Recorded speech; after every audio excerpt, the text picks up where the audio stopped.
அப்போது இந்த சாதி அமைப்பு கூடாது அப்படிங்கிற கருத்தை நாம் புதுசாக பேசலை, திருமாவளவன் பேசலை. இது ஒன்றும் திருமாவளவனுடைய கண்டுபிடிப்பு கிடையாது. சில பேர் அப்படி ஒரு தோற்றத்தை உருவாக்குகிறார்கள். இவன் வந்த பிறகுதான் எல்லாம் ஜீன்ஸ் போடுறாங்க, டிஷர்ட் போடுறாங்க, கூலிங் கிளாஸ் கண்ணாடி போடுறாங்க, பஸ் ஸ்டாண்டில் வந்து நிற்கிறாங்க, நம்ம பிள்ளைங்களை மயக்கிறாங்க. இதெல்லாம் அரசியலுக்காக பேசுவது. டிஷர்ட் போட்டால் பெண்கள் மயங்கிடுவாங்களா? கூலிங் கிளாஸ் போட்டால் பெண்கள் மயங்கிடுவாங்களா? ஜீன்ஸ் போட்டு பேண்ட் போட்டால் உடனே பெண்கள் அங்கே பின்னாலே போயிடுவாங்களா? இது பெண்களையே குறைத்து மதிப்பிடுகிற ஒரு விமர்சனம். அது அப்படி அல்ல. காதலுக்கு எந்த வரம்பும் இல்லை. அது ஒரு உயரிய உணர்வு, தூய்மையான உணர்வு. அதை எந்த சக்தியாலும் கட்டுப்படுத்த முடியாது. நீ எத்தனை கொலைகளை பண்ணாலும் காதலை உன்னால ஒன்றும் பண்ண முடியாது. நீ வேணா உள்ள போகலாம், ஜெயிலில் கிடக்கலாம், அவ்வளவுதான். அதுதான் எதிர்வினை. ஒரு உயிரை நீ பறிக்கலாம், நீ ஜெயிலுக்கு போய் கிடக்கலாம், அவ்வளவுதான் வந்து நடக்கும். மதுரை வீரன் காலத்திலிருந்து புராண காலத்தில் மதுரை வீரன் கதையே அப்படிதான் நடந்திருக்குது.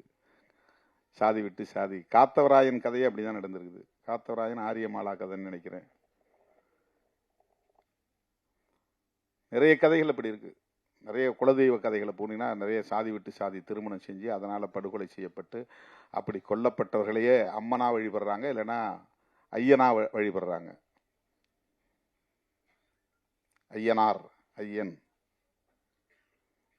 இதுதான் குலதெய்வங்கள். குலதெய்வங்கள்ங்கிறது சிவன் மகாவிஷ்ணு மாதிரியான கதைகளை கொண்டது கிடையாது.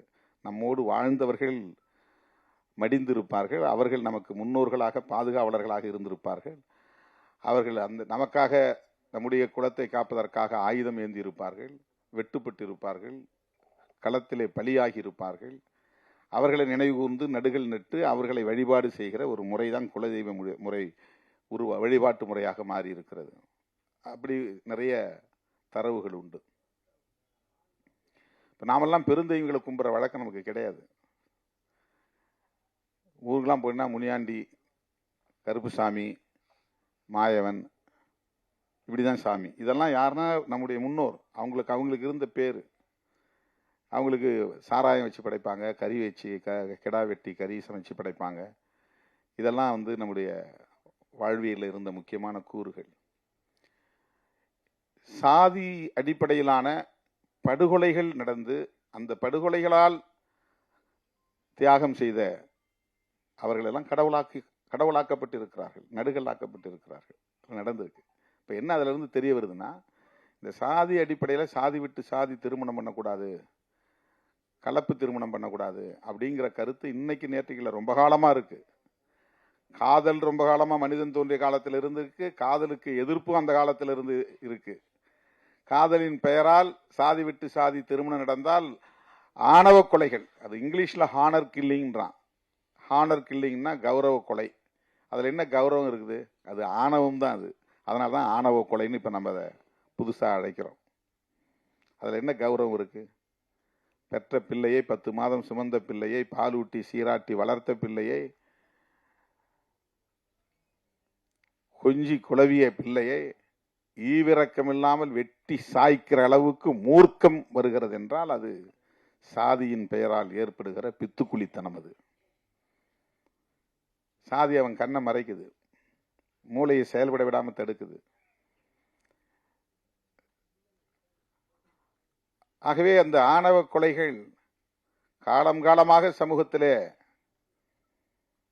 இருந்து கொண்டே இருப்பதை நாம் பார்க்கிறோம். அதை அவ்வப்போது பலர் கண்டித்திருக்கிறார்கள், அதை எதிர்த்திருக்கிறார்கள், போராடி இருக்கிறார்கள். அந்த வரிசையில தான் நம்ம பெரியாரையும் அம்பேத்கரையும் பார்க்கிறோம். பிளே ஸ்டோர் மற்றும் ஆப் ஸ்டோரில் இருந்து பாலிமர் செயலியை QR கோடு மூலம் பதிவிறக்கம் செய்யுங்கள். செய்திகளை உடனுக்குடன் பெறுங்கள்.